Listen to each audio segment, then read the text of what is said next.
নমস্কার বন্ধুরা, ময়ের হেসেলে আপনাদের সবাইকে স্বাগত। আজকের রেসিপি মাটন কষা, ঝাল ঝাল স্পাইসি মাটন কষা, খুবই টেস্টি। তো প্রথমে মাটনটা পরিষ্কার করে ধুয়ে নিয়েছি। এবার পেঁয়াজ বাটা, রসুন, কাঁচা লঙ্কা আর পাকা লঙ্কা বাটা, আদা বাটা, লেবুর রস, হলুদ, লবণ আর ফ্যাটানো টক দই,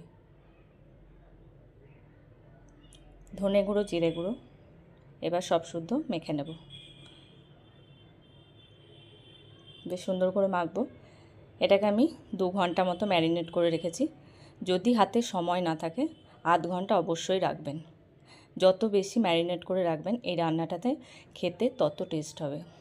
মশলাটা মাংসের মধ্যে একদম মশলা মাংস সব শুদ্ধ একসাথে অনেকক্ষণ মেখে থাকবে, তো টেস্টটাই আলাদা হবে। এবার আমি কড়াইয়ে সরষের তেল নিয়ে নিয়েছি, তাতে জিরে ফোড়ন দিয়েছি, তেজপাতা দিয়েছি, এলাচ, দারচিনি, লবঙ্গ দিয়েছি। ওটা একটু ভাজা হয়ে গেলে পেঁয়াজ কুচি দেব। আমি এখানে এই মাংসটা রান্নাতে যতটা পেঁয়াজ ইউজ করেছি তার অর্ধেক কুচি করে দিয়েছি, অর্ধেক বেটে দিয়েছি। এবার পেঁয়াজটা একটু ভাজা ভাজা করে নেব। পেঁয়াজ একটু ভাজা ভাজা হয়ে গেলে ওর মধ্যে কাশ্মীরি লঙ্কা আর খুব সামান্য হলুদ দেব, যেহেতু ম্যারিনেট করার সময় হলুদ দিয়েছি।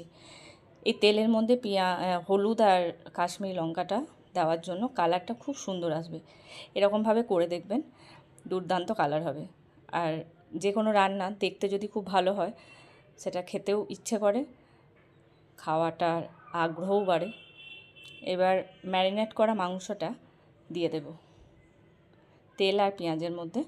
এবার ভালো করে কষতে হবে। মাটনটা যেহেতু আমি 2 থেকে আড়াই ঘন্টা মতো ম্যারিনেট করে রেখেছি, তার জন্য মাটনটা আমার অনেকটা সফট হয়ে গেছে। এবার এরকমভাবে কষবো, অনেকটা সময় নিয়ে কষবো ঢাকা দিয়ে দিয়ে।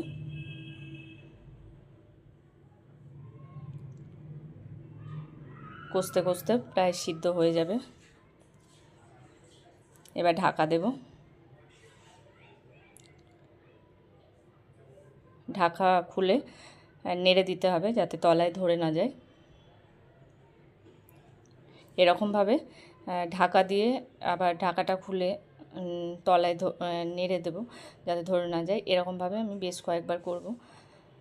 তারপর টমেটো কুচি দিয়ে দেবো। টমেটোটা বুঝে দেবেন, যেরকম মাটন নেবেন মাটনের পরিমাণ প্লাস টক দই দেওয়া আছে সেরকম অনুযায়ী দেবেন। আর একটু লবণ দেব, লবণ আমি দিয়েছি, সেরকম অনুযায়ী লবণটা দেব। এবার টমেটো, তারপর লবণ, মাটন সব একসাথে কষবো ঢাকা দিয়ে বেশ কিছুটা সময় নিয়ে। দেখুন কেমন মাটন থেকে তেলটা ছেড়ে এসছে, কষাটা একদমই হয়ে এসছে। এবার এটাকে আমি একটা সিটি দিয়ে নেব।